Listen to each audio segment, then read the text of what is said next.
follow us sa aming bagong channel na Aswang Confessions. Kita-kits, don't forget Aswang Confessions. Bago natin simulan ng kwento, please like and share the video at huwag na ding kalimutang mag-subscribe.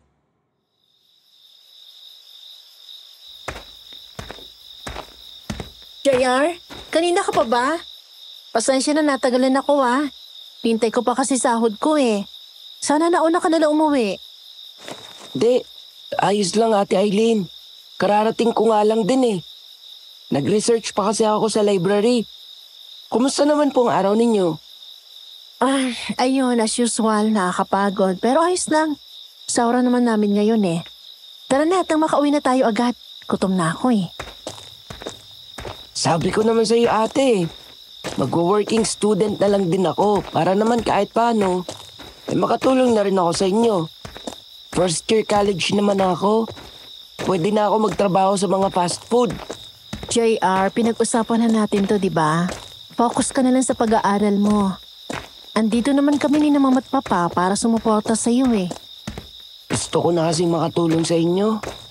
Kahit pa konti-konti lang. Masyado nang mahal ang mga bilihin ngayon. Sabihin na nating scholar ako pero marami pa rin gastusin. Yun nga mismo, scholar ka. Kailangan mo i-maintain yung grades mo para di mawala sa yung scholarship. Na-appreciate naman namin yung kagustuhan mong tumulong Pero sinasabi ko sa'yo, pinaka-the best na magagawa mo sa ngayon at tupagin yung pag-aaral mo. Magtapos ka na hindi naantala. Magandang gabi po. Naku, nakakagulat ka naman.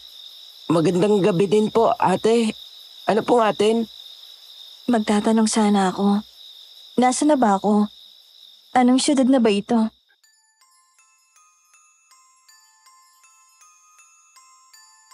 Good day, kwentong takipsilim. Ang palayaw ko ay JR. 29 years old na sa ngayon. Dito po nakatira sa May Samar. Itong ibabahagi ko ay totoo naming karanasan ng pamilya ko tungkol sa aswang at sa pakikipagkasundo sa isang demonyo. Kung bakit dinanas ng pamilya namin ang ganitong uri ng lagim, malalaman ninyo sa kwento ko. Sisimulan ko po ang kwento noong 16 years old ako. First year college ako noon sa kursong HRM. Habang pauwi ay may nakasalubong kami ng Ate Eileen ko na isang kakaibang babae. Nakasweater siya na gray tapos jogging pants na pula. Nakatsinelas lang at medyo magulo ang hanggang balikat na buhok. May dala siyang lumang handbag na kupas na ang itim na kulay. Medyo malaki kaya halatang marami o malalaki rin ang laman. May zipper nga lang kaya hindi ko makita ang nasa loob. Nagtanong siya sa amin ni ate kung nasaang syudad na raw ba siya. Kinausap naman namin pabalik at talagang naguluhan kami sa kanyang mga sinabi. Nasa Katbalogan ka po ate, bakit po? Naliligaw po ba kayo? Ha? Hindi naman sa ganun. Pero may sinusundan lang kasi ako. Tapos dito ako napadpad. Gulo naman nun. Siguro naman alam mo kung anong sinakyan mo papunta dito, di ba? Saan ka nga ba galing? Galing pa ako sa Cotabato. Tapos nang magkamalay ako, nasa Cagayan de Oro na ako. Sumakay ako doon ng bus na sasampa ng barko.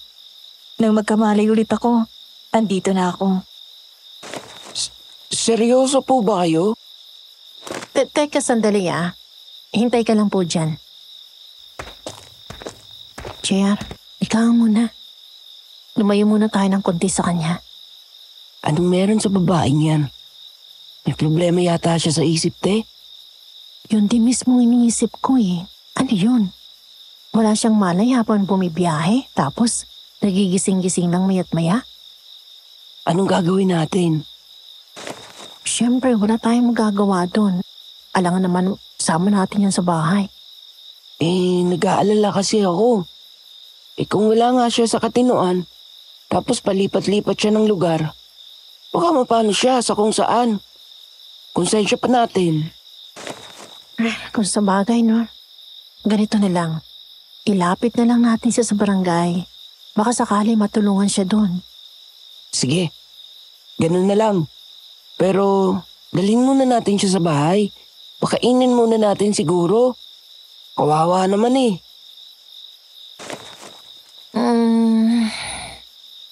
Sige. Hello po, ate. Nag-usap na po kami nitong kapatid ko. Tutulungan ka po namin. Ha? Ako? Tutulungan nyo? Naisip po kasi namin baka wala kayong matuluyan dito eh. Ilalapit ka po namin sa barangay, kina kapitan. Pero sa ngayon, doon po muna kayo sa amin. Magapunan muna kayo ron. Talaga? Nako, salamat sa inyo. Ano nga palang pangalan mo, tsaka ilang taong ka na ba? Ada. Ako si Ada. 22 anyos ako. Napakapayat ni Ate Ada, Sir Jupiter. Lubog nga po ang magkabilang pisngi pati ang gilid-gilid ng mga mata.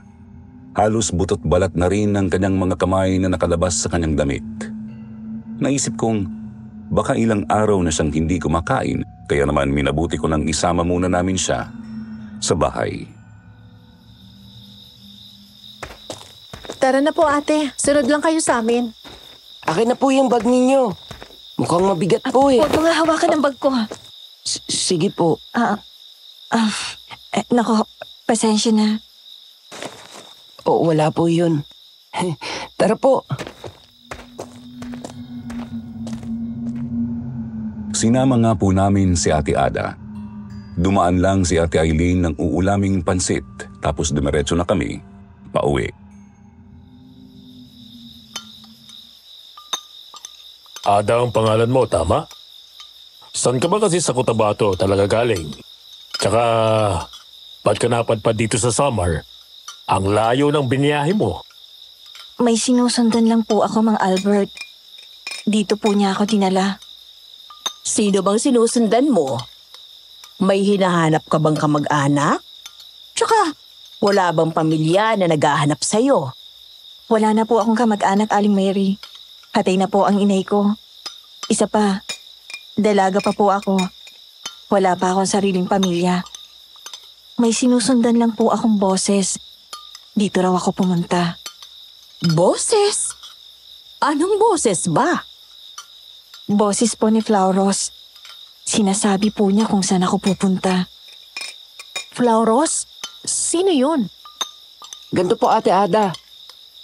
Siguro dalhin ka na lang talaga muna namin sa barangay hall bukas. Palagay ko, mas matutulungan ka nila doon eh. Ganun na nga lang siguro. Sa ngayon, dito ko na lang muna matulog. May ekstrang kutsyon pa naman kami dito. O siya, tapos na akong kumain. Magpapahinga na ako. Sakit ng katawan ko eh. Bakit po masakit ang katawan niyo, Mang Albert? Sa construction kasi ako nagtatrabaho. Alam mo na, mabibigat ang mga gawain doon. Hilutin ko na lang po kayo. Manghihilot po kasi ako sa amin. Ay, talaga ba? Sige, sige. Yun na lang po siguro ang sukli ko sa kabutihan niyo sa akin. Hinilot nga po ni Ate Ada si Papa. Ginamit niya ang pamahid na meron si Mama. Natuwa naman si Papa kasi kahit papaano gumaan ang kanyang pakiramdam. Maski nga po kami ni na Mama Mary at Ate Eileen ay nagpahilot na rin. Pagkatapos nung ipinagpahinga na namin si Ate Ada. Ate, dito ka na matulog sa kwarto namin ni Ate Eileen. Pwede nating ilatag yung kutsyon sa sahig. Hindi na. Dito na lang ako sa sala. Ayos na ako rito sa upuan niyo. Sigurado ka? Baka lamigin ka dyan. Hindi naman siguro. Sarado naman ang pinto at bintana. Tsaka nakasweater at pantalo naman ako. Sige, ikaw ang bahala.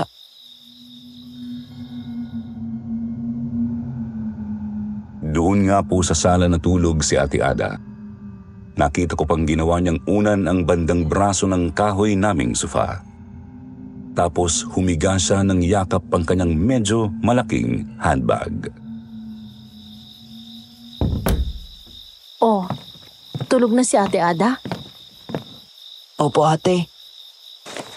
Kakaiba talaga siya, no? May naririnig daw siyang boses na sinusundan niya. Yun na nga po eh. Tapos ayun, natulog ng yakap-yakap ang bag niya. Curious tuloy ako kung ano ba talagang laman nun. Personal na gamit malamang o baka mga bagay na ayaw niyang makita ng iba. Huwag mo na masyado isipin yun. Ang barangay na rin naman ang bahala sa kanya bukas. Kung sa bagay, tulog na nga tayo. Antok na ako eh. Nang sumunod na araw ay agad nga po naming dinala ni Papa Albert ang aming bisita sa barangay hall. Hindi na namin kasama sila Mama at Ate Eileen kasi may kanya-kanyang pasok sila. Kalmado naman si Ate Ada noon, bagamat nanatiling tahimik at misteryosa. Mukhang okay naman siya roon, kaya nang sinabi ni Kapitan na sila na raw ang bahalang makipag-ugnayan sa Cotabato, umalis na rin kami ni Papa. Rekta eskwelahan ako habang si Papa ay sa construction site. Kinagabihan noon, nauna akong umuwi. Bago nakarating si Ate Eileen, saktong kakatapos magluto ni Mama Mary. Nay, andito na ako. Ba, mukhang masarap yung arroz caldo ngayon ah. Saktong dating mo ate. Kakaluto pa lang ng arroz caldo, may itlog na rin. Mano po, Nay? Kaawaan ka ng Diyos, Eileen. O siya, sige na. Maupo ka na at nang makakain na tayo. Kumusta naman ho si Ate Ada? Maayos ba siya dun sa barangay, JR? Opo. Sabi ni Kapitan, sila na raw ang makikipag-ugnayan sa Cotabato. Kailangan nga lang muna nilang malaman kung saan eksakto ang barangay na pinanggalingan ni Ate Ada. Buti naman kung ganun. Sana makauwi siya ng maayos, no?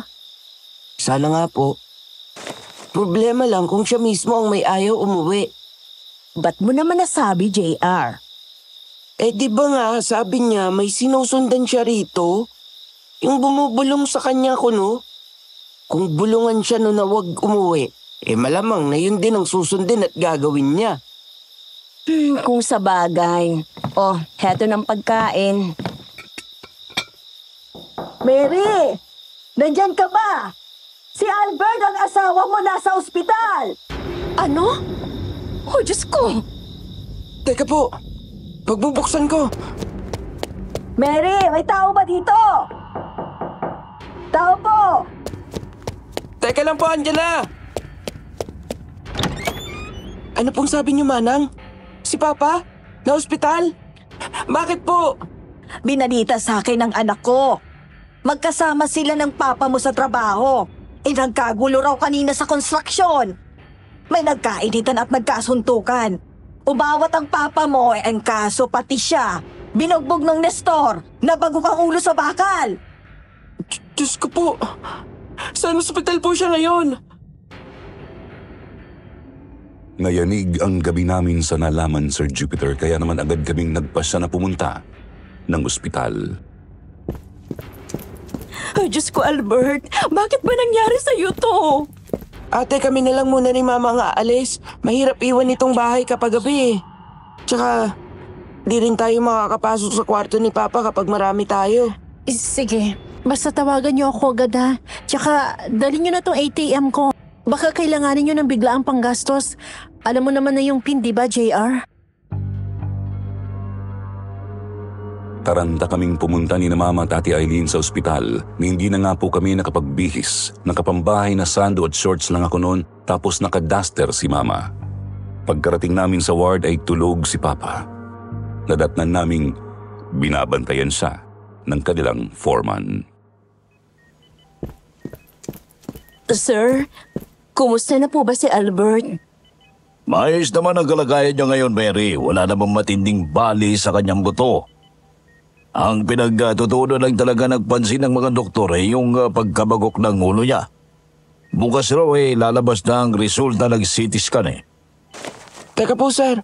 Bakit po nakabenda itong braso ni Papa? Parang ang haba naman ng tinakpang sugat dyan.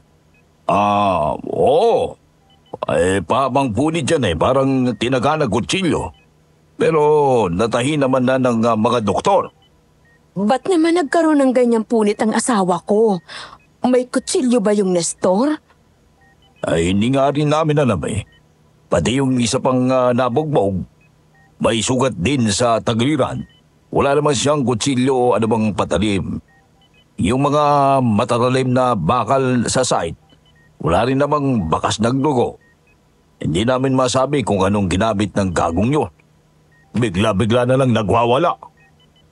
Nasaan na po ba si Mang Nestor? Nahuli po ba? Hindi nga rin Pero nai-report na namin sa mga pulis ang nangyari. Siguradong pinaghahanap na yon. Huwag kayong mag-alala. Sa ngayon si engineer daw muna ang sasagot sa mga bayarin dito sa ospital. Tapos yung sahod ni Nestor, sa inyo raw ipabibigay. Paghahatian ninyo nung isa pang biktima. Mag-aabot na lang din ako ng konting tulong. Sana'y makatulong. Naku, salamat po sir. Napakalaking tulong na po niyan kahit magkano. Malit lang na bagay. Napakabuting tao ni Albert Perry at maasahang trabahador, kaya gusto rin namin gumaling siya kaagad.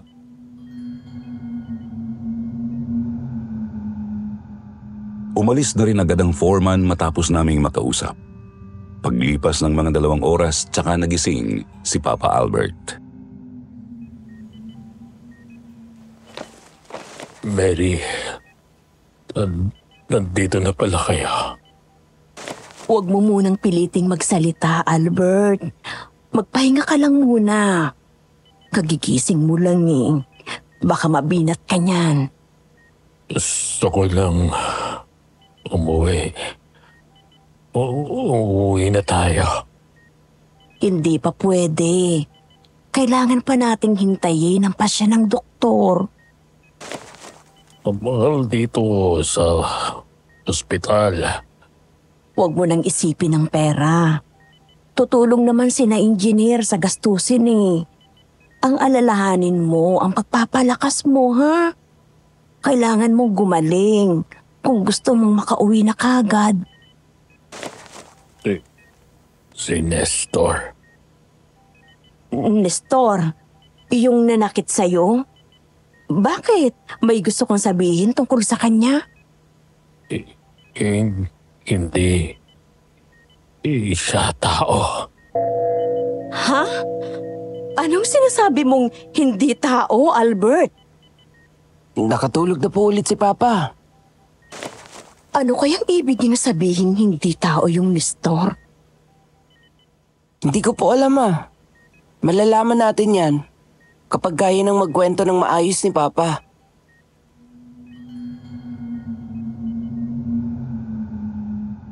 Nang sumunod na araw ay natanggap na namin ang resulta ng CT scan ni Papa.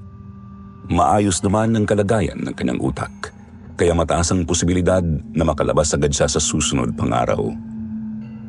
Nang magising nga po si Papa ay agad naming tinawag ulit ang doktor. Sinuri niya ulit si Papa at doon binigyan na niya ng pahintulot si Papa na makalabas. Nanghihina pa po si Papa noon, pero ligtas naman na raw iuwi, sabi ng doktor.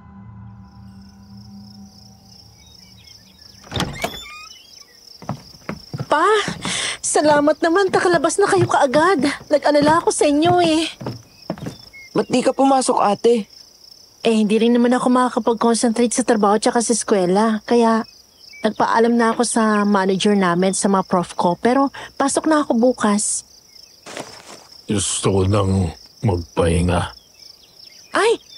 Sige po pa, pasok na po kayo. Magluluto na rin po ako ng tanghalian natin. Yung paborito niyo po para ganahan kayong kumain pa. Adobong kangkong. Dadamihan ko po ng bawang. Albert? May problema ba? Ba't biglang tumataas yung boses mo? Pasensya na. Masama lang talaga ang pakiramdam ko. Baka may gusto ko kayong kainin pa. Manok o baboy, ihawin nyo. Huwag niyong lagyan ng kahit anong pampalasa. Ha? Ba't naman po Pasok walang... na ako. Masama talagang timpla ni Papa, ha? Intindihin na lang muna natin, Aileen. Pasama lang talaga siguro ang pakiramdam niya. Siguro nga. Bibili na lang muna ako ng manok na iihawin, Ma.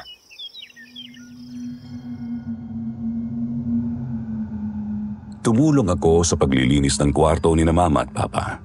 Nang makita kong nakatulog na si Papa ay nagpahinga na rin ako sa kwarto namin ni Ate. Pagsapit ng tanghalian ay magkakasabay kaming kumain subalit hindi ko maiwasang mapansin ang kakaibang mga kilos ni Papa. Pa? Ba't kanina pa kayo di mapakali sa kinauupuan ninyo? Kamot din kayo ng kamot. Wala. Huwag mo na lang akong pansinin. Oo nga, Albert. Namumula na yung pisngi at isang braso mo kakakamot mo eh. Baka dala lang yan ng ilang araw mo sa ospital. Maligo ka na siguro. Sinabi na wala na nga eh. Kulit. Di makaintindi. Buisit. Albert, ano ba? Ba't ka biglang nagagalit ng ganyan? Hoy, Albert! Anong problema ni Papa? Ba't ang init yata ng ulo niya ngayon? Hindi ko rin talaga alam, Aileen eh. Sa ospital naman, tahimik naman siya. May iba pa po ba siyang nakwento sa inyo o nabanggit kung anong nararamdaman niya? Wala na. Nung ini-examine siya ng doktor, sabi niya maayos naman daw yung pakiramdam niya. Maski ang sugat niya sa braso, hindi na raw masakit. Kaya nga, hinayaan na siyang makalabas eh. Bantayan na muna natin at obserbahan si Papa, Ma. Halata kasi may dinaramdam siya nang di niya sinasabi. Tapos, kapag may napansin tayong hindi na talaga maganda sa kalusugan niya, dali natin siya ulit sa ospital. Sana lang talaga. Hindi na alog ng husto utak niya sa pagkakabagok. Yan na nga rin ang kinakatakot ko eh. Pero wala naman daw mali sa naging resulta ng mga doktor sa CT scan. Naging sobrang mainitin ang ulo ni Papa simula nang makauwi siya galing ospital. Wala rin sa ibang gustong kainin kundi inihaw na walang anumang pampalasa. Kahit simpleng asin at suka. Nagagalit siya kapag nailalapit sa kanya. Kaya naman talagang minatsagan namin siya ng maigi. Kapag wala kaming pasok ni Ate ay sinisigurado naming nasa bahay kami. Si Mama naman ay nag-leave muna sa laundry shop na pinapasukan niya. 2 araw matapos makauwi ni Papa, gabi po noon, Sir Jupiter. Nagkasabay na naman kami ni Ate Aileen pauwi.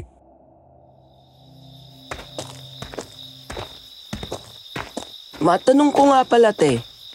Tumawag na ba sa inyo yung mga pulis? Number ninyo ni Mamang binigay sa kanila eh. Wala pa eh. Siguro hindi pa rin nila nahanap yung Nestor. Ayan mo bukas ako na mismo pupunta sa estasyon. May vacant time naman ako bukas ng hapon. Pero alam mo, ate, may bumabagabag sa isip ko tungkol dun sa Nestor na yun eh. Ano? Nung nagising kasi si Papa sa ospital, nabanggit niyang hindi raw tao yung Nestor. Hindi tao? Ba't naman niya masasabi yun? Di ko alam. Hindi ko rin naman matanong si Papa sa bahay. Kasi nga hindi natin makausap ng maayos. Baka naman bunga lang yun ang pagkakabagok niya. Nanaginip siguro habang wala pang malay o tulog. Kung sa bagay, gumugulo lang talaga yun sa isip ko. Kasi natatanong ko sa sarili kung bakit nasabi ni Papa yun. Ganun ba katinding trauma ang inabot niya sa bugbugang yun? Siguro nga trauma niya yun. Ay, kung may pera lang talaga sana tayo. Mas magandang ilapit si Papa sa psychiatrist eh. Iba na kasi talaga ugali niya ngayon. Ayan, andito na tayo. Pwisit ka, babae ka! Napakabobo mo! Ano yun? Ba't bumubuliw si Papa? Hindi ba sinabi kong karne lang ang gusto kong kainin? Tapos hahainan mo ako niyang lecheng tinola mo! Ano ba, Albert? Tumigil ka na! Ba't ka ba kasi nagwawala ng ganyan? Albert, ano ba? Hindi na maganda to. Tara na sa loob, ate. Pagbukas ko pa lang sa maliit naming gate ay agad na naming narinig ni Ate Eileen na nag-aaway sina Papa at Mama. Taranta kaming pumasok sa loob. Nadatnan naming nagkalat ang mga gamit sa sahig, nahulog na TV, tumilapong kaldero ng tinola, natumbang upuan at basag na mga mangkok at plato. Nakasiksik si Mama Mary sa gilid ng pinto ng sala. Si Papa naman ay tuloy-tuloy ang pagwawala sa may kusina. Tanaw namin si Papa dahil patungan lang ng TV ang harang sa pagitan ng sala at kusina namin. Oh, Diyos ko! Ano ba kasing nangyayari sa'yo, Albert? Ma, tara sa labas, bilis! Isip na bahay ito! Hindi ka bahay ito! Ah! Pa, ano pang nangyayari sa'yo? Kung may dinaramdam ka, pag-usapan natin. Hindi yung nagwawala ka ng ganyan. Tigilan niyo na ako! Ayoko na! Ayoko na! Ah! JR, halika na! Lumabas na muna tayo, hindi tayo ligtas dito! Lumabas nga po kami ni na Ate at Mama. Tapos kinandado namin ang pinto. Lumibot din ako papuntang likod bahay at kinandado ko rin ang back door. Pagkatapos ay nanatili muna kami sa bakuran. Kita naming may mga kapitbahay na nakatingin sa bahay namin pero walang lumalapit. Naiintindihan ko naman sila.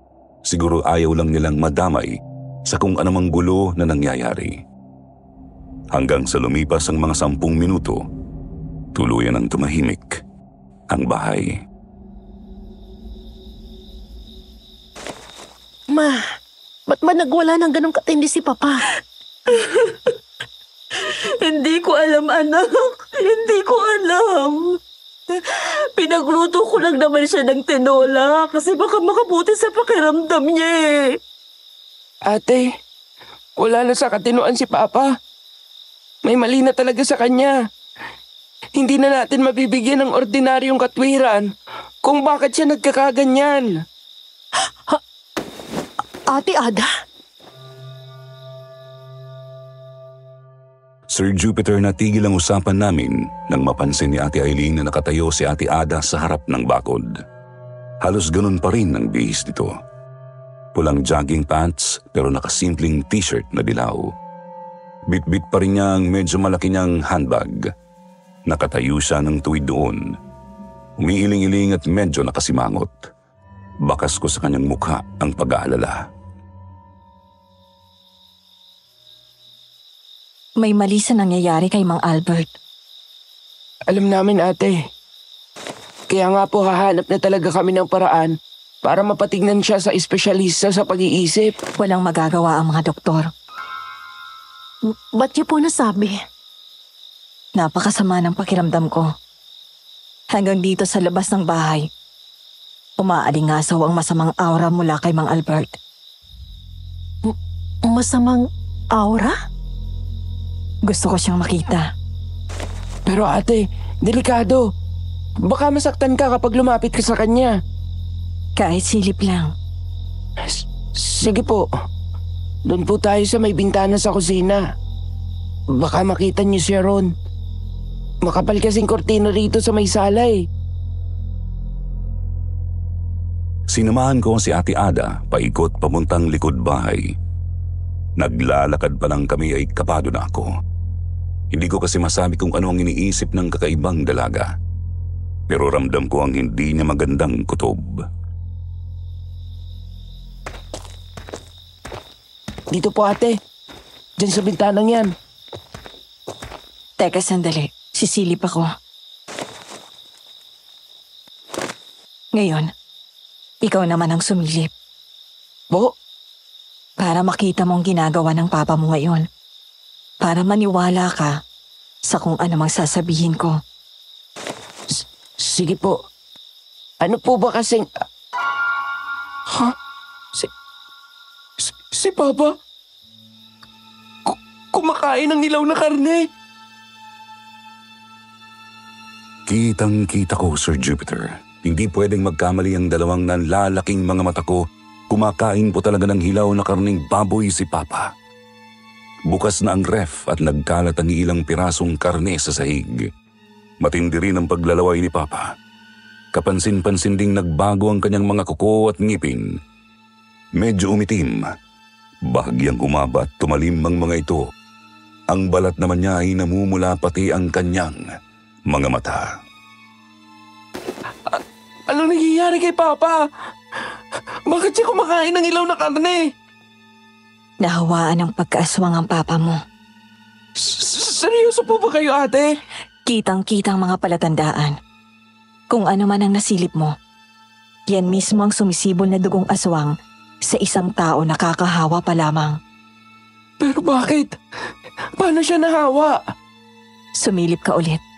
Tingnan mo ang kanyang braso. Ang kanyang braso? Sumilip nga po ako ulit. Nakita kong natanggal na pala ang benda sa sugatang braso ni Papa. Napasinghap ako nang mapansing hindi pa pala magaling ang sugat niya roon, bagkus ay mukhang natanggal ang pagkakatahi ng mga doktor doon. Bumuka po kasi ulit. Kitang-kita ko rin na nangitim yun kahit wala pa namang langib. Ibig kong sabihin, itim ang mismong laman sa loob ng sugat na yon. Aswang ang nakapagdulot sa sugat na yan. Sa pamamagitan niyan, nahawa si Mang Albert. Narinig ko ang usap-usapan nila sa barangay. Hindi matukoy kung paano nasugatan sa braso si Papa mo. Pero sa nakita ko ngayon, sigurado ako, kalmot yan ang aswang. Parang puzzle na nabuo ang lahat sa isip ko. Ang misteryosong sugat na hindi malaman kung saan galing. Ang sinasabi ni Papa na hindi tao si Mang Nestor. At ang pagbabago ng ugali ng haligi ng aming tahanan. Mahirap mang paniwalaan pero tumuturo nga ang mga bagay-bagay sa posibilidad na sinasabi ni Ate Ada. Kaya naman agad kong tinawag si Mama at Ate Eileen pagkatapos ay pinasilip na rin namin sila sa bintana.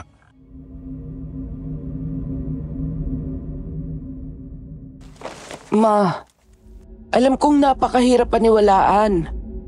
Pero doon po talaga tumuturo ang lahat. Nahawaan ni Mang Nestor ng pag-aswang si Papa. Nakita niyo na rin mismo ni ate, nagbago na si Papa. Oh, Diyos ko. Ano na bang gagawin natin?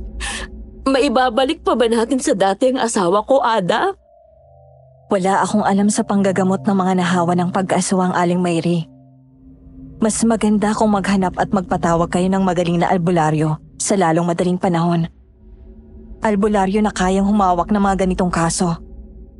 Sa pagkakaalam ko po kasi, kapag tuluyan ang sumibol ang dugong aswang sa isang nahawa, hindi na siya maibabalik sa dati. Saan naman tayo maghahanap ng albularyong kayang gamutin si Papa? Kung nasa amin lang tayo, makakahanap ako. Ang kaso, sobrang layo ng Cotabato rito sa inyo. Hindi tayo aabot sa oras. Hindi na bale. Magtatanong-tanong pa rin ako. Baka sakaling may mahanap. Hindi tayo dapat magsayang ng oras eh. Pero wala ba tayong magagawa sa ngayon, Ate Ada? Kailangan nating pigilang makakain ng buhay na hayop o tao si Mang Albert. Kapag kasi nangyari yon, sigurado nang magiging aswang na siya. Siguro, itali muna natin siya. Paano naman natin siya may gagapos? Baka bigla na lang siyang magwala kapag nilapitan natin. Asin at bawang, mga kahinaan ng aswang. Maghanap kayo ng lubid na pinahira ng asin at bawang.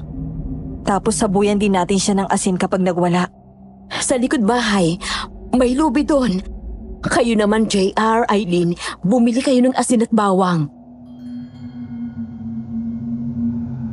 Agad po kaming kumilos. Bumili nga kami ni Ate Eileen ng iilang mga supot ng asin at maraming bawang. Hinati namin ang mga yon. Ang kalahati ay pinahid namin sa gagamiting lubid. Ang kalahati naman ay itinabi namin para magsilbing pansaboy. Noong handa na kami ay tumayo kami ni na Mama at Ate Eileen sa labas ng back door. Si Ate Ada naman ay nakaantabay lang sa likod namin. Nakahanda na ba kayo? Pagbukas ko ng pinto, ikaw JR ang unang papasok. Talian mo agad ang papa mo. Kami naman ni Ate Eileen mo ang magsasabi ng mga pangontra kung kailangan. Handa na po ako, Ma. Handa na rin itong lubid. Handa na rin po ako. Sige, bubuksan ko ng pinto.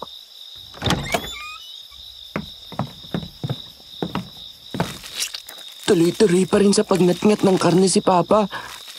Tapos, tulala. Teka, lalapit ako. Mag-ingat ka, JR. Patawarin niyo kami. Pero kailangan namin gawin to. Diyos ko, tulungan niyo ako. Heto na. Ano bang problema mong bata ka? Itiwan mo ko! Itiwan mo ko! Patawarin mo ako pa, pero kailangan namin gawin to. JR! Andiyan na kami! Mga walang iya kayo! Itiwan niyo sabi ko! Pinagtulungan naming maigapos si Papa. Hindi madali kasi may kakaiba po siyang lakas noon. Subalit nang masabuyan na siya kasi nakikita naming umuusok ng konti ang namumula niyang balat. Doon ay nagsimula siyang manghina. Panghihinang tumindi pa ng maamoy ang dinikdik na bawang. Hanggang sa magtagumpay nga kaming itali siya sa haliging nasa gitna ng sala at kusina. Pakawalan niyo ako! Pakawalan niyo ako! Kalakan niyo ako rito! Patawarin mo kami, Albert. Pero hindi ka talaga namin pwedeng basta pakawalan. Palagan niyo ako. Hindi ako aswang.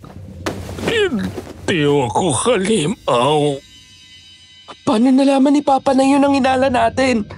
Hindi pa naman natin yun nababanggit sa harap niya. Malamang, narinig niya sa mga usapan natin kanina sa likod bahay.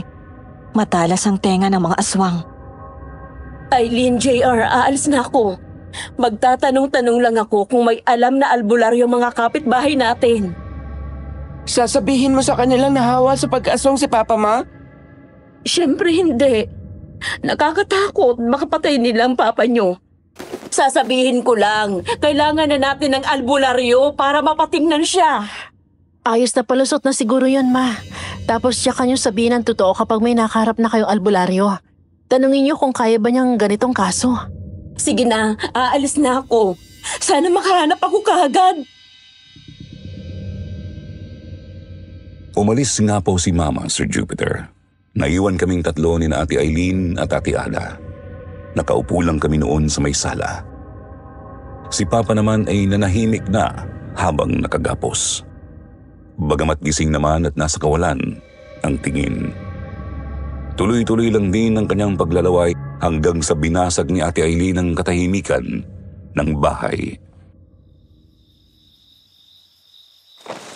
Ate Ada, matanong ko nga po pala. Nakausap na po ba ni na kapitan ng barangay niyo sa Cotabato? Hindi pa, ayoko rin. Bakit naman po? Ayaw niyo ba talagang umuwi sa inyo? Hindi ko pa nararating ang gusto ni Flauros na puntahan ko. Malayo pa raw, pero sabi niya, dito raw muna ako. Ha? Anong gagawin? Hindi ko pa alam. Pero baka may gusto siyang gumamit ng libro niya. Libro niya? Sir Jupiter, habang umuusad ang usapan namin ay naging mas kakaiba pa si Ate Ada para sa amin ng kapatid ko. Napakarami niyang sinasabing hindi nangunguya ng isip namin lalo na ang tungkol sa sinasabi niyang si Flauros. Nang di na namin matiis ni Ate Eileen ang pagtataka ay pumasok kami sandali sa kwarto namin. Di ko na maintindihan yan si Ate Ada. Ang weirdo na sinasabi niya. Gets kita, ate. Pero hindi ko rin masabi kung bungang isip lang ba talaga niya yan. Mukha namang totoo talagang sinasabi niya tungkol sa aswang eh. Kaya mahirap isang tabi na lang ang sinasabi niyang si Flauros. Ano? Tanungin na ba natin? Sige.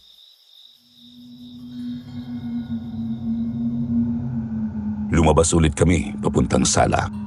Doon na hindi na namin napigil na tanungin si Ate Ada bagamat maya't maya pa rin naming tinitignan-tignan si Papa.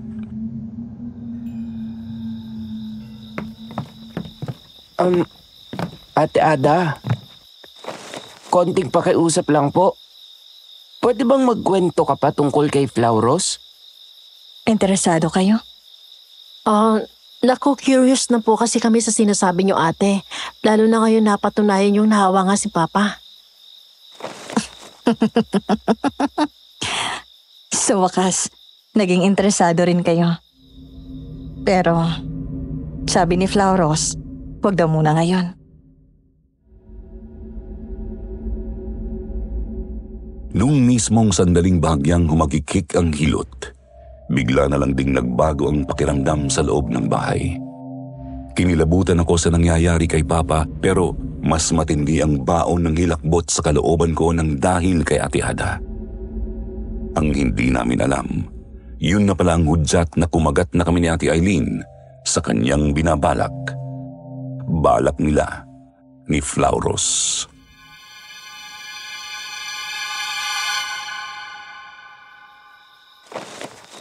Ano wag muna ngayon? Ano pa ba kasi sinasabi niya? Tutulungan ko kayo. Pero hindi pa ngayon. Ha? Kailan? Ate, teka. May kakaiba sa kanya. Ha? Anong... Aalis na ako. Puntahan niyo na lang ako kapag kailangan na talaga. Nanigas ako sa kinauupuan ko habang tinitignang lumalabas ng pinto si Ate Ada. Hindi ko pa matukoy noon kung ano pero ramdam ko talagang may nag-iba sa kanya, Sir Jupiter. Anong nangyari sa kanya? Hindi ko alam, ate. Bigla na lang siyang nag-iba. Ewan, pero parang ibang tao nang kaharap nating bigla. Malamig tapos parang may sumasabay na mainit sa hangin. At may amoy na parang asopre. Yun nga mismo, pero napakabilis lang nun. Naglaho din kaagad. Anong amoy kaya yun? At sino kaya talaga sinasabi niyang Flauros? Tutulungan daw tayo eh. Anong tulong naman kaya yun? May nag-text. Teka, sandali. JR, yung Nestor nahuli na raw. Talaga? Punta lang doon natin ang istasyon sa lalong madaling panahon. Ako nang pupunta doon ngayon. Ikandado mo na lang muna ang pinto. Tapos sa labas ka lang muna maghintay. Tawagan mo na lang din po muna si Mama. Sige. Mag-iingat ka, JR. Ikaw rin, ate. Delikado si Papa ang kasama ngayon eh. Dali-dali akong umalis para pumunta sa istasyon ng pulis. Bit-bit ko lang ang pitaka ko na may pampamasahe at ID. Nagbulsa rin ako ng isang supot ng asin, subalit taliwas po sa inaasahan ng nadatnan ko. Nagkakagulo ang mga pulis sa paligid ng istasyon. May nakita pa akong isang sugatan at nilalapatan ng first aid.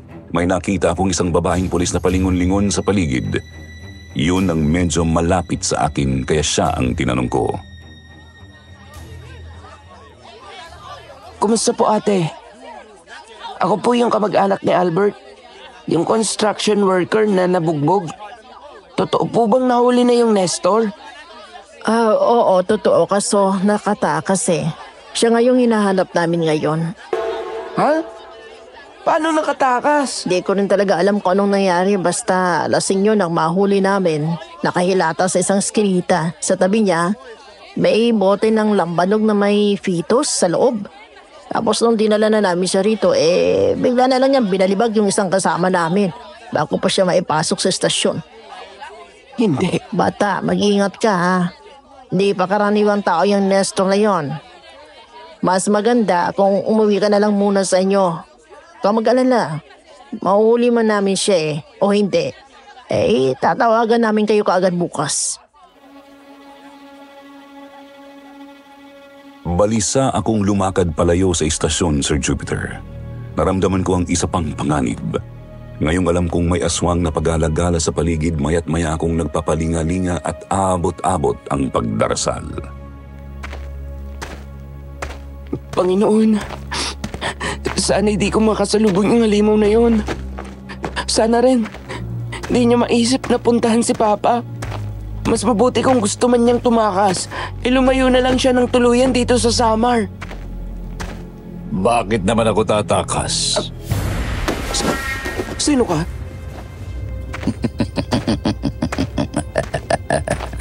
Hinahanap mo ko, hindi ba?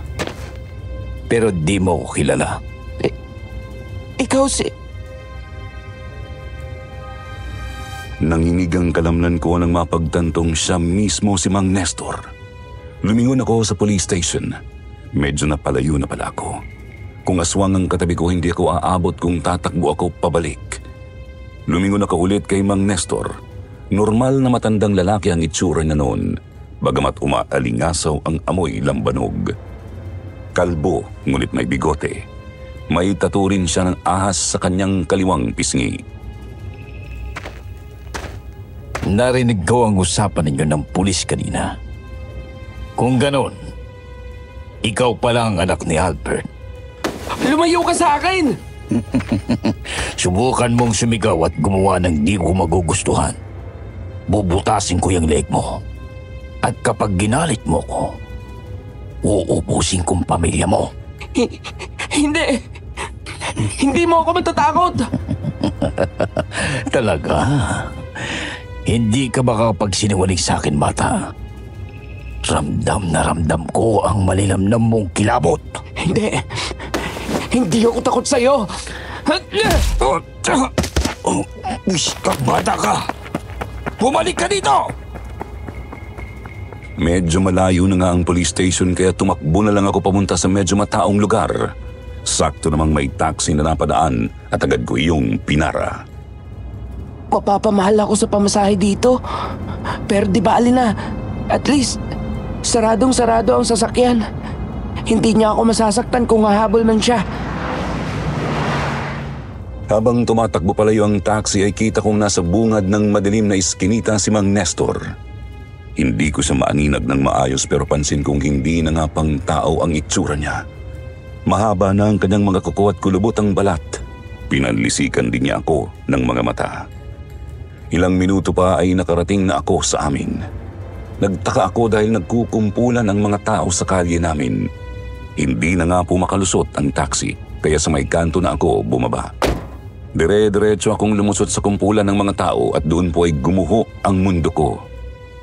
Si Papa, duguang nakahandusay sa gilid ng daan. Katabi niya si Mama Mary at Ate Eileen na kapwa humahagulhol.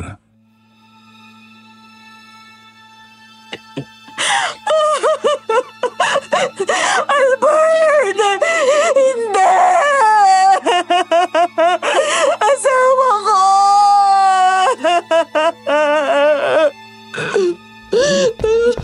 Ma! Anong nangyari dito? Ate Eileen! Ba't nandito si Papa? Bakit? Nakawala si Papa sa tali. Lumabas siya bigla. Sinubukan ko pigilan pero ayaw makinig. Tapos bigla may matandang lalaki lumapit sa kanya. Sunod ko na lang napansin duguan ang tagiliran ni Papa at tumandosay na bigla. Matanda? Kalbo? May ahas na tattoo sa pisngi? Yun nga. Paano mo alam? Si Mang Nestor yun! Nakaharap ko siya kanina, ate. Nahuli siya ng mga polis. Pero nakatakas ulit. Ano? Naging magulo ang mga sumunod na araw sa amin. Inasikaso namin ang burol at libing ni Papa. Panay ang pangungumusta sa amin ng mga pulis pero hindi pa rin nila mahuli-huli si Mang Nestor. Yun ay kahit madalas namin siyang makitang umaaligid sa bahay. Pasimple na lang akong nagsasaboy ng asin sa bakuran ng hindi nahahalata ng mga nakikiramay. Ayan na naman yung taong yan. Humanda ka sa akin. May araw ka rin hayop ka. Hindi mo masasaktan ulit ang pamilya ko. Gaganti ako. Igaganti ko si tatay. JR? Ate? Ba't kumikibot-kibot yung bibig mo? Tingnan mo sa tapat. Doon sa gilid ng tindahan. Si Mang Nestor? Kontrolin mong sarili mo, ate. Magkakagulo kapag nagwala ka. Marami pang taong nakikiramay sa loob. Nakakainis na yung aswang na yan. Kapag naman tinatawagan natin mga pulis, mabilis siya nakakapagtago. Yun na nga po eh. Ayan. Nawala na naman. Sana napunta yon. Ang bilis niya namang nawala. Hindi tao yun. Huwag ka na magtaka. Hayaan mo. Pinapangako ko. Gaganti ako. May araw rin niyang hayop na yan, ate. JR, kahit ako man gusto kong gumanti. Pero ibabalik ko sa yung sinabi mo. Kontrolin mo ang sarili mo. Mapapahama ka lang kapag kinalaban mo yan. Ate, nung pumunta ako sa istasyon at nakaharap ko yan, pinagbantaan niya ako. Sasaktan niya tayo. Kapag wala tayong ginawa, hindi natin alam kung sinong isusunod niya. Alam kong pinupunto mo. Pero anong magagawa natin? Wala. Maliban na lang sa pagdarasal at paggamit ng mga pangontra. Wala tayong magagawa kundi protektahan mga sarili natin. Hindi natin kayang patayin yan. Paghahanap ako ng paraan. Kung hindi nakahanap ng albularyo si Mama, susubukan kong makahanap. O baka makatsamba ako ng mangkukulam. Pwede na siguro yun. JR. Magulo ang isip at mabigat ang kalooban ko noon, Sir Jupiter. Iniisip ko po kung paano ko madadali si Mang Nestor. Umalis muna ako ng bahay. May asin pa rin sa bulsa ko. Nilagyan ko nga rin ng konting asin ang bumbunan at magkabilang palapulsuhan ko.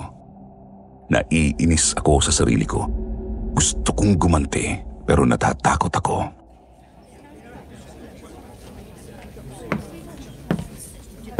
JR, Ate Ada? nakikiramay ako. Salamat po. Mag-iingat kayo palagi. Naririyan lang siya sa paligid. Alam ko po. Ang totoo, maya't maya ang pagpapakita niya sa amin eh. Hindi nga lang siya makalapit dahil sa mga pakontra sa bahay. Eto nga't pinoprotektahan ko sarili ko gamit ang asin. Mag-usap tayo. Doon tayo sa tinutuluyan ko sa likod ng barangay hall. Sige po.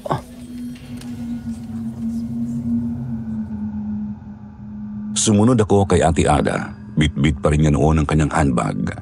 Nagtaka ako kasi bakit dala-dala pa rin niya yun kahit may tinutuluyan naman na siya. Siguro mahalaga talaga ang laman noon kaya di niya maiwan-iwan. Dumiretso nga po kami sa may likod ng barangay hall. May boarding house doon na pagmamay-ari ng isa sa mga tanod.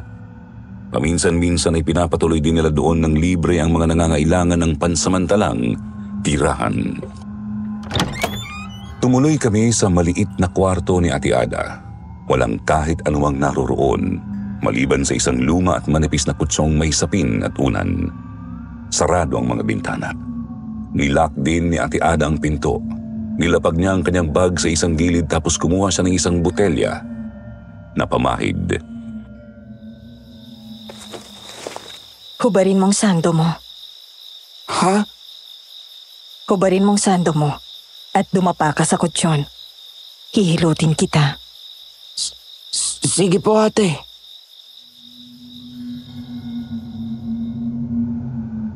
Sinunod ko naman ang sinasabi ng dalagang hilot. Hinubad ko nga ang pang-itaas ko. Itinira ko lang ang pambahay kong shorts. Pumwesto naman si Ate Ada sa gilid ko at hinilot nga po niya ako. Simula sa may balikat, pababa sa likod tapos sa magkabilang braso.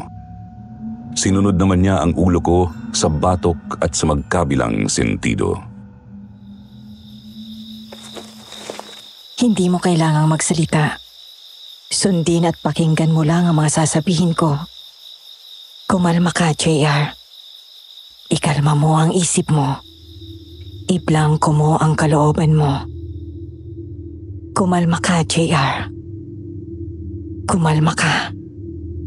Pakinggan mo ang boses ko. Pakiramdaman mo ang bawat hagot ko sa iyo. Ikalma mo ang isip mo. Iblangko mo ang kalooban mo. Tahimik po akong nakiramdam at nakinig kay Ate Ada. Kinalma ko nga po ang sarili ko. Sandaling nagtaka kasi may naaamoy akong samyo ng asupre nang bigla na lang humalo sa hangin. Bagyaring uminit ang kwartong yun, subalit agad din yung nawala sa utak ko nang daigin ng boses ng hilot ang isip ko. Dumilim din ang paningin ko. Nasaan ako? Anong lugar to? Bakit ang dilim? Panaginip ba to? Si Ada. Ada? Nandyan ka pa ba? Ate! Takang-taka ako kung bakit ako nanaginip ng ganun. Ang nakikita ko lang ay puro kadiliman. Ramdam kong nasa isang napakalawak na lugar ako pero hindi ko alam kung saan o ano eksakto yun. Sinubukan kong ihakbang ang paa ko. Wala akong maramdamang sahig o lupa. Hanggang sa maramdaman ko na lang na may gumagalaw sa paligid pero hindi ko rin yun makita dahil sa dilim. Sinong nandyan? Magsalita ka! Sino ka? Ate Ada, ikaw ba yan? Ate! Nakakainis. Nasaan ba kasi? Sir Jupiter, halos kumalas ang puso ko nang may humawak sa kanang balikat ko. Isang palad na masyadong mabalahibo. Pagmamay-ari ng kung sino o anumang nasa likod ko. Naramdaman kong matatalas ang mga kuko ng mga daliri nito tapos ramdam ko ring bahagyang mainit ang palad na yon. Mas mainit kaysa ordinaryong kamay ng tao. Pakiramdam ko po talaga ay may maligamgam na batong inilagay sa balikat ko. Sinubukan kong lumingon para subukang tignan kung sino yun. Subalit hindi ko maikilos ang buong katawan ko kahit ang leeg naman lang. Sino ka? Magsalita ka! Hindi mo na kailangan magkunwaring matapang. Hindi kita sasaktan. Wala akong masamang pakay sa iyo. Anong kailangan mo sa akin? Ano? Ikaw ang may kailangan sa akin. Ako ang kailangan mo. Anong ibig mong sabihin? Galit ka, di ba? Galit ka? Naiinis ka? Paano mo nalaman? Sabihin mo sa akin.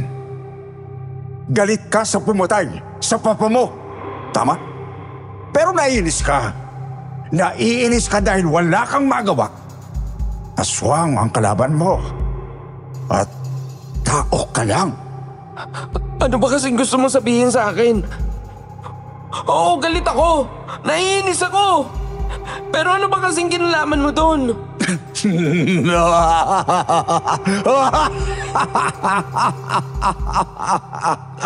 Tumigil ka na! Tama na! Tama na!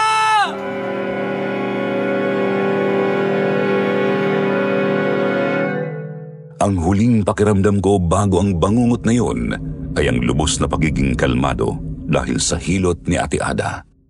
Subalit noong kinakausap na ako ng madilim na boses, hindi ko alam pero parang bumulwak mula sa kalooban ko ang matinding bighati.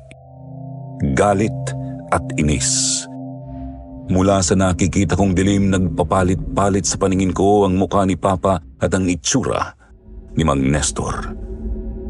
Hanggang sa bigla na lang akong napabalikwas ng bangon. Ate Ada, anong nangyayari? Anong klaseng panaginip yun? Gaano katagal ang tulog ko? Mga kalahating oras din. Ano pong nangyari? Ba't kakaibang pakiramdam ko kanina? At anong panaginip yun? Hinilot lang kita at pinakalma. Hindi mo ba nagustuhan ang ginawa ko? Hindi naman sa hindi ko nagustuhan. Medyo kakaiba lang kasi yung... Ano po to? Libro? Nagtaka po ako nang may mapansin akong libro sa ilalim ng ginamit kong unan.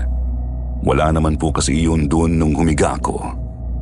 Hindi ko matandaan kung paano at kailan yun napunta ron. Inalis ko ang unan, tinignan ko ang libro. Makapal po yun at malapad, gawa sa kahoy ang itim na pabalat. May kung anong simbolo sa harap na hindi ko maintindihan. Libro yan ni Flauros. Flauros? Oo. Sabi niya sa akin, oras na daw para ialok ko sa'yo ang kanyang tulong. Tulong? Ano po bang tulong? Sino po ba talagang Flauros na yan, ate? Kausap mo na siya kanina lang. Huwag niyo sabihin, siya yung nasa panaginip ko.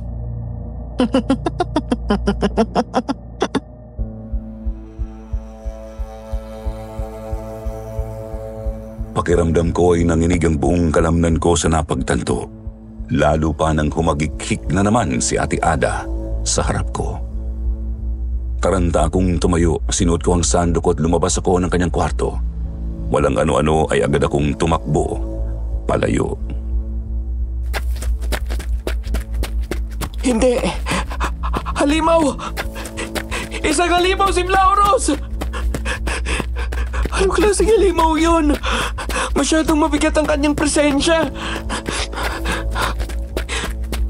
Masyadong nakakakilabot. Mas malala pa siya sa aswang. Isa siyang demonyo! Tuloy-tuloy akong tumakbo pa uwi. Doon ako dumaan sa gilid ng bakuran tapos dumiretso sa back door. Pumasok ako sa kusina at uminom ng tubig.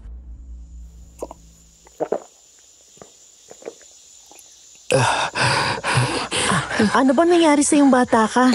Bilang-bila ka na lang dumating ng ganyan. Ba't ba sobre ang hingal mo? Nakita mo na naman ba si Mang Nestor? Hindi. Ibang... Huwag mong sasabihin sa kanila. JR? Wala po, ate. Akala ko lang si Mang Nestor yung nakita ko. Mukhang hindi naman. O siya, tulungan mo na ako dito maghanda ng hapunan. May mapakain man lang tayo sa mga nakikiramay kahit konti.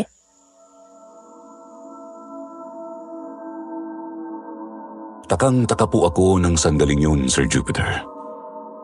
Hindi ko maintindihan kung bakit hindi ko masabi kay Ate Eileen ang nangyari sa tinutuluyan ni Ate Ada.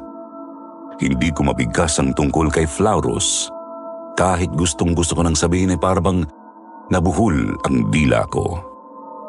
Mabilis na gumulong ang 2 araw. Sumapit at natapos ang libing ni Papa, Sir Jupiter. Hindi pa rin talaga nawawala sa isip ko ang nangyari sa kwarto ni Ate Ada. Pero hindi ko pa rin ito masabi kina nanay. Ma, nakaalis na po ang mga nakiramay. Tara na po. Sa wakas ay naihimlay na rin ang papa niyo. Pero hindi pa rin po nabibigyang hustisya ang pagkamatay ni Papa, Ma. Naiintindihan kita, JR. Alam kong mahalaga mabigyang hustisya si Papa, pero alam mo naman ang sitwasyon. Alam ko rin naman ang ipinupunto mo, Ate Eileen. Sadyang hindi lang din talaga ako mapapanatag hanggat hindi nahuhuli o napapatay yung hayop na yun. Ganyan nga. JR, panatilihin mo ang galit sa puso mo. Panatilihin mong pagnanais na gumanti.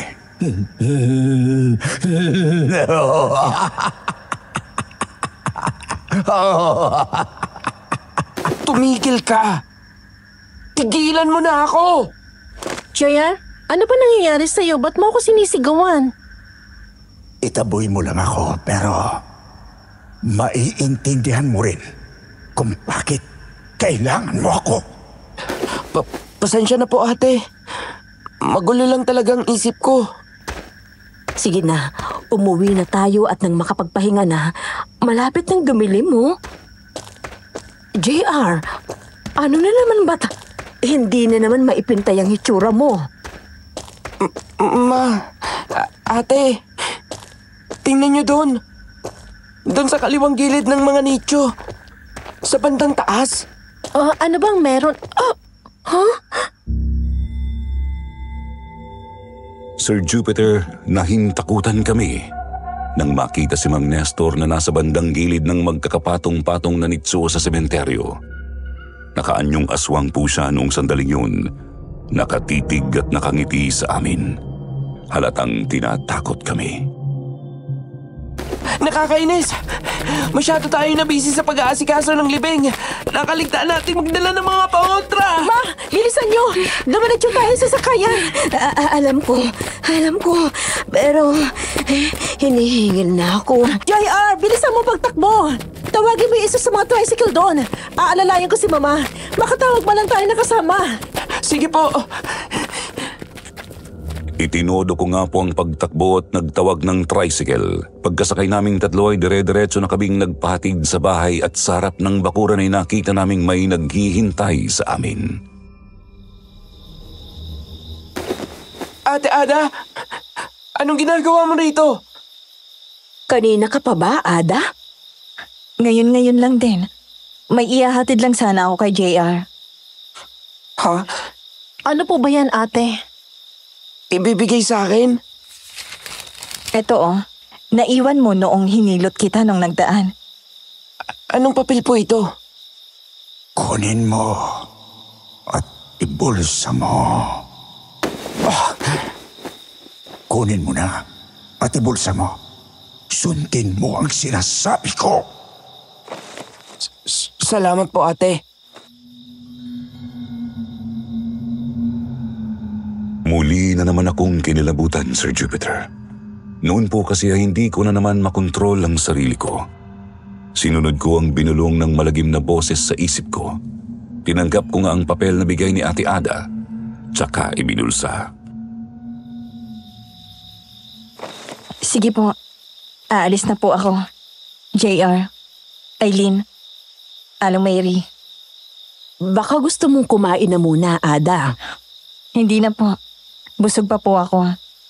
Kailangan ko na rin bumalik sa tinutuluyan ko. Sige po. Hindi pa rin ba siya nakakauwi sa Cotabato? Mukhang matino naman siya kung mag-isip nitong mga nakaraan na. Oo nga eh. Sabi ni Kapitan kanina sa libing, hindi raw alam ni Ada kung saan eksakto sa Cotabato siya galing. Kaya nahihirapan sila. Hinahayaan na lang daw nila kasi nakapagtrabaho naman. Nagsilbing tindera doon sa karinderya. Sige na po, ate. Ma, magsaboy na tayo ng asin sa bakuran. Baka masundan na tayo ng aswang na yun. Sa totoo lang ay wala ang isip ko sa ginagawa. Nasa utak ko kasi noon ay ang kakaibang nangyayari sa akin tuwing naririnig ko ang boses. Kusang sumusunod ang sarili ko kahit ayoko. Gayunpaman ay mukhang hinayaan naman ako ng boses na ituloy ang paglalatag ng mga pangontra sa bakuran. Pagkatapos nung ay pumasok na kami, sinigurado naming nakasara lahat ng mga bintana at pinto ng buong bahay. At nagtipon kami ni na Mama at Ate sa may kusina para makiramdam. Mukhang di na yata tayo sinundan ng Nestor na yon. Ewan ko lang, pero kinakabahan pa rin ako eh. Pakiramdam ko, nasa paligid lang natin siya. JR, kanina ka pa tahimik. Namumutla ka pa. Ano ba kasing problema? Ano bang laman nung binigay ni Ate Ada sa'yo? Ha?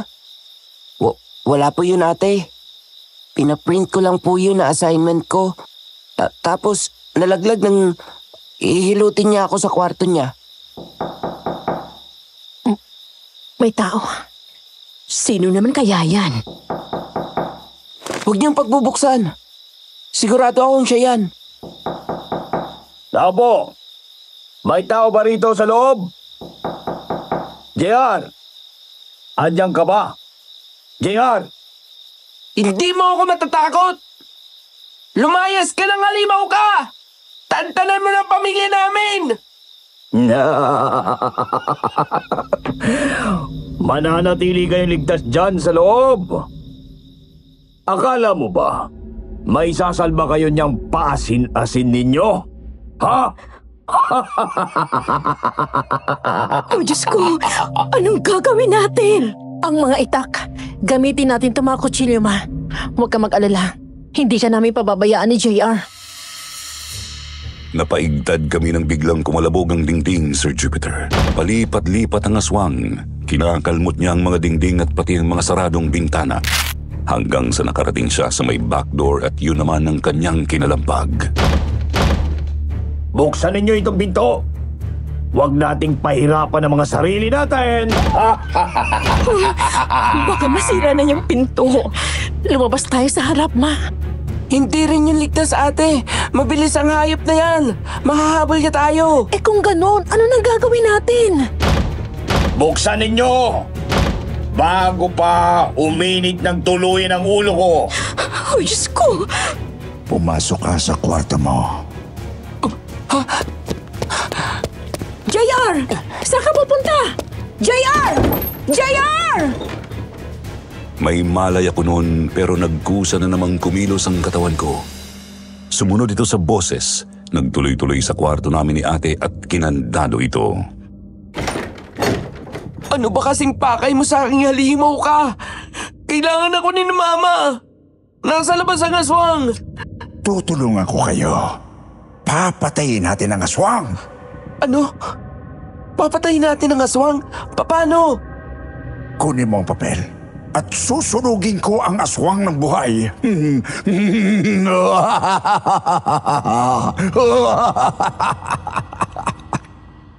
Lunod na ako sa matinding kilabot nun, Sir Jupiter. Gayunpaman may bahagi na ng kalooban at isip ko na naniniwalang siguro nga kaya ni Flauros na tulungan ako.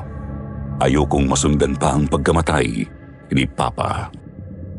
Kinuha ko ang papel at binuklat. Doon ay may biglang nahulog na isang pakete ng insenso. Tinignan ko ang papel. Doon ay nakita ko ang simbolong kahawig ng nasa libro ni Flauros. May mga nakalistang panuto rin kung ano ang mga dapat kong gawin at sabihin. Magtiwala ka sa akin, JR. Tutulungan kita. Papatayin natin ang aswang. Bahala na. Malamang may kapalit ito. Pwedeng buhay o kalulong ako. Bahala na.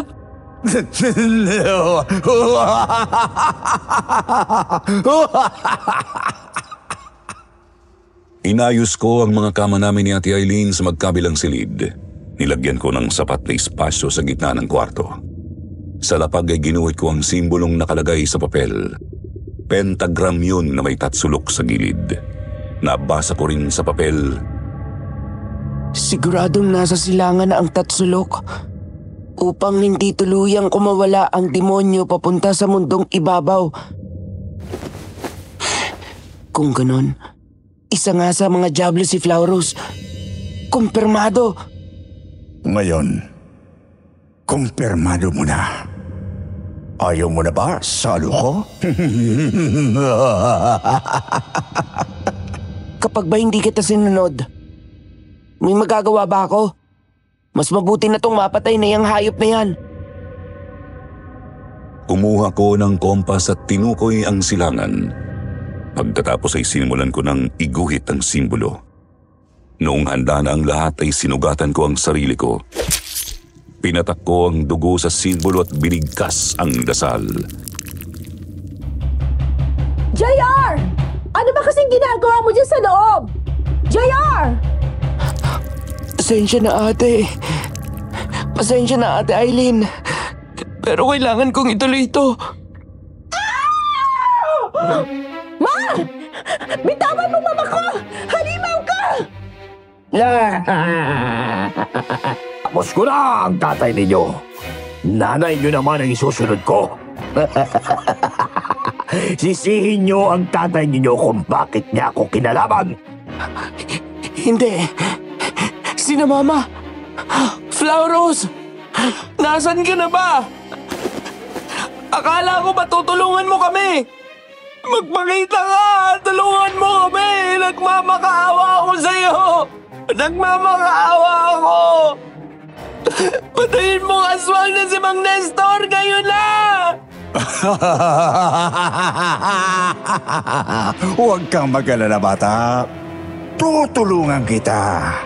Tutulungan ko kayo, subalit kukunin ko ang bahagi ng buhay mo. Ano? Mabubuhay ka lang hanggang 30 anyos. Pagkatapos nun, kukunin ko ang natitirang bahagi. Pero teka! Ngayon na! Hindi! Ano yung nangyayari? Mainit! Anong mainit?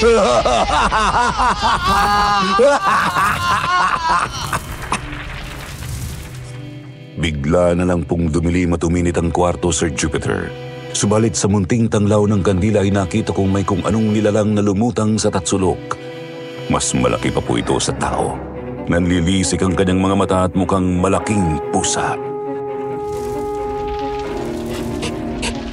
Hindi! Anong ginagawa mo? Napakainit! Tanggapin mo ang tulong ko. Ano ito? Saan galing ang apoy na ito? Ang init! Ang init! Anong ginawa niyo sa akin? Mga hayop kayo!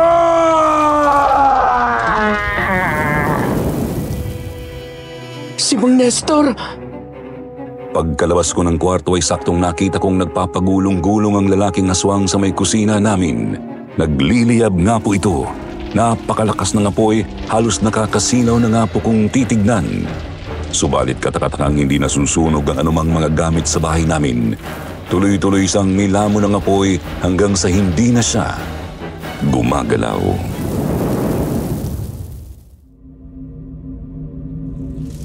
Anong nangyari? Anong klaseng hiwaga itong nangyari? Hindi ko rin alam, Ma. Hindi ko alam. Mamamatay ka ng hayop ka! Ilang minuto pa po ay tuluyan ng natupok ang katawan ni Mang Nestor.